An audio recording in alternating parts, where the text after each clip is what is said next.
I think people who are allergic to pink better turn away now. The word pink certainly applies to this shrub, which I've had to cut back a bit. Bumblebees are loving it, as you can see. This is an Escallonia, and a real magnet for insects at the moment. Bumblebees, honeybees, certainly out blossoms things like Escallonia apple blossom. But discreet, I don't think it is.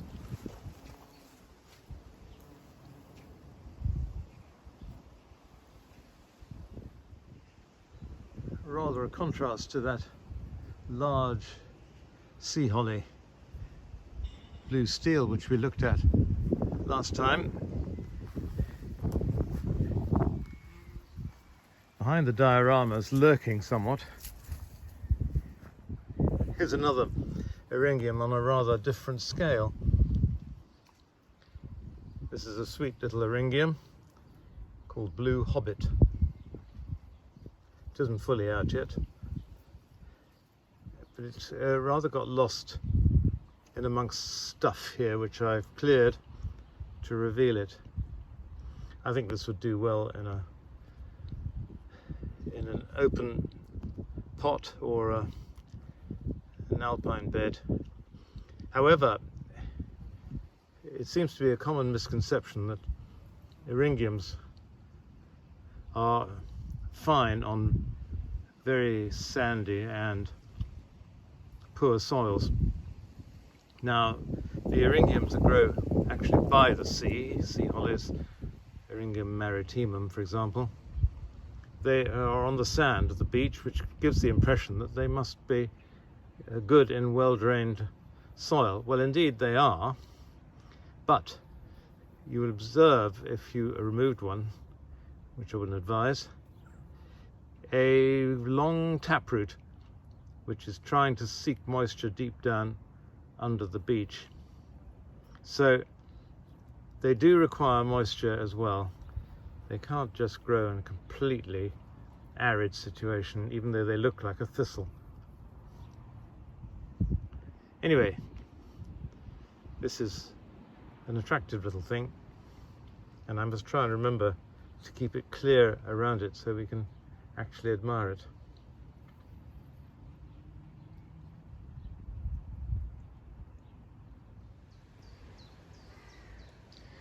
As far as I'm concerned, rhododendrons have to earn their keep either by having fabulous flowers, which one wouldn't be without, or foliage, which of course remains with you for most of the year. And this great floppy example here is one which I love because of its foliage, really. It has deep purpley maroon flowers, appropriately called Moses Maroon. But once they're over, and they are quite late, we get these amazing new leaves, which do make the thing quite special.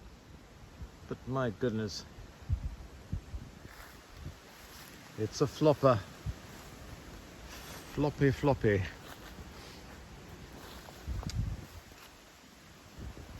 But luckily here it's got the space, and I wouldn't be without it.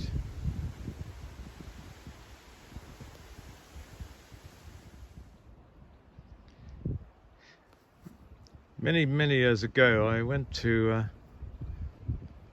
visit the garden of John Treasure in Shropshire. He was a great plantsman and an absolute connoisseur of clematis, and it was there that I first saw what I would say ordinary, perhaps not so vigorous, small flowered clematis such as this one, growing in amongst ground cover and shrubs.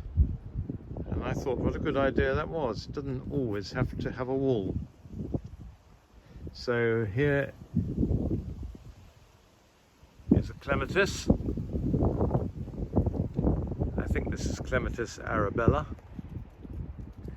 and it's growing along quite happily meandering about amongst the herbaceous plants in the border here.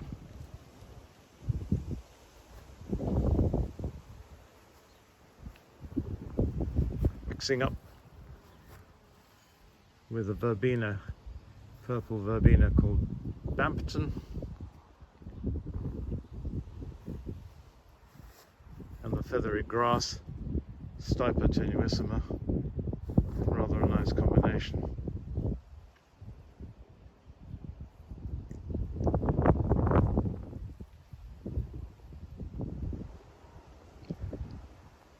Well, as you can see, I've done an enormous amount of slaughtering here.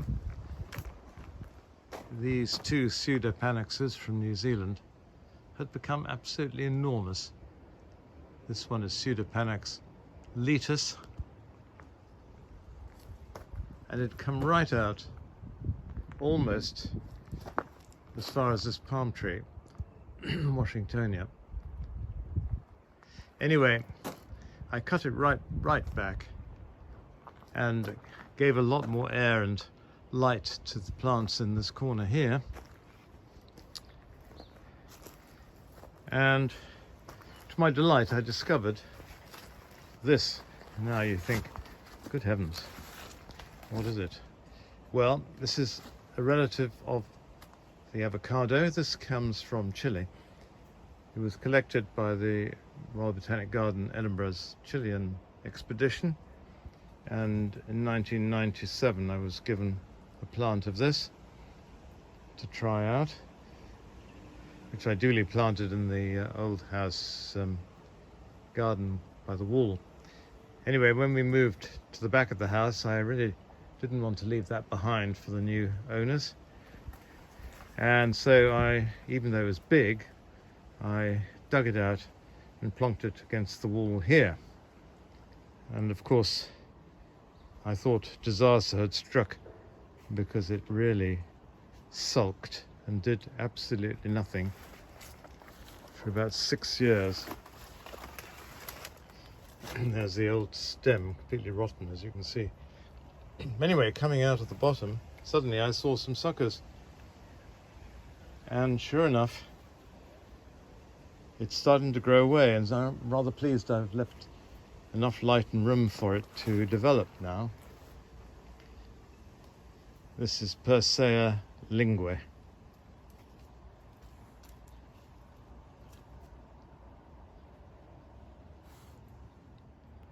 And of course next to it we have the hardy abutilon called Kentish Bell.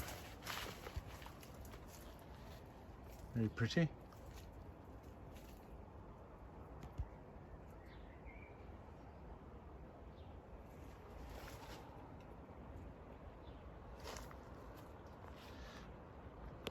And the not quite so hardy abutilon, but hardy enough here, Marion. She has a rather different shape, not quite such a bell-like shape, more rounded.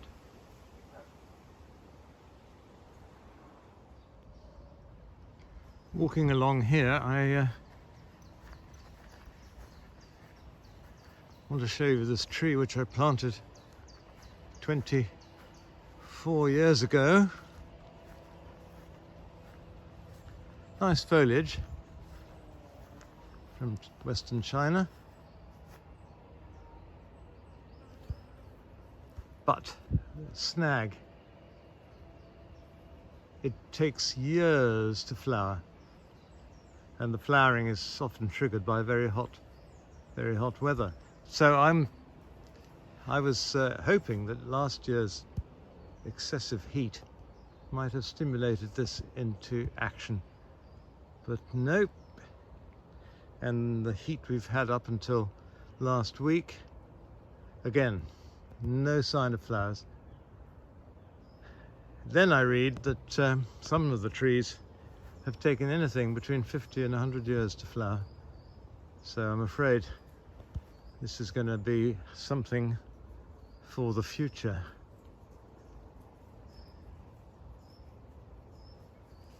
It's called monoptres henryi. after Augustine Henry, the great plant hunter, introducer of many plants.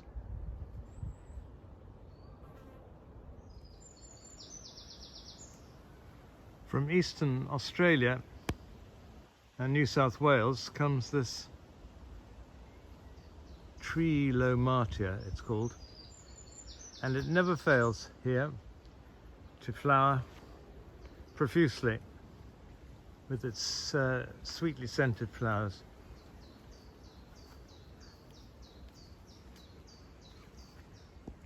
There are some here which are near,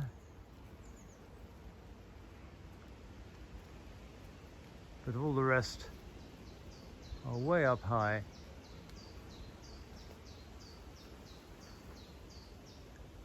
I'm surprised that it's really as hardy as it is, seeing where it's coming from in the wild,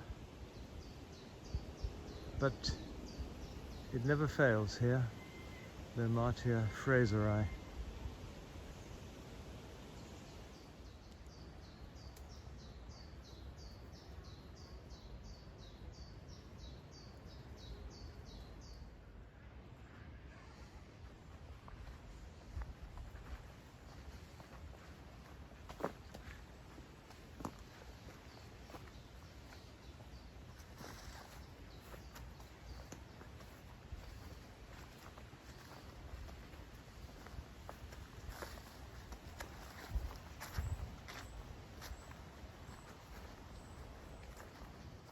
From the southern United States, Georgia, Alabama, comes this, the last of the flowering horse chestnuts to flower.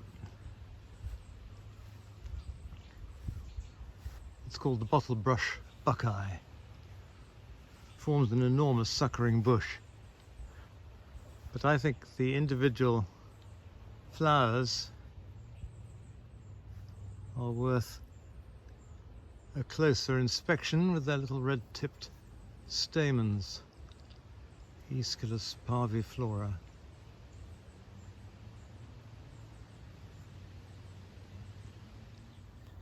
Now here's a scrappy little article, and I don't mean the dog. The dog is of course very beautiful, but this scrappy little article here, I'm talking about this Olearia bush, has come into its own just at the moment. It's got tiny little rounded leaves, almost succulent like, and these daisy flowers. And above it, in rather contrast, is this massive tree, also an Olearia, also flowering, but really you can hardly see it. This has got a massive trunk, and this one is 45 years old. This is Olearia virgata. Show you the contrast in the trunk to the other little thing.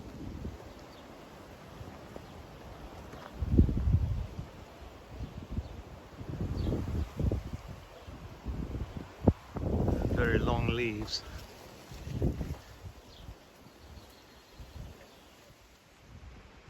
The way this stipa tenuissima grass waves about in the wind is absolutely gorgeous, and it's a perfect foil, I think, for this rather sparsely flowered poker called lemon popsicle.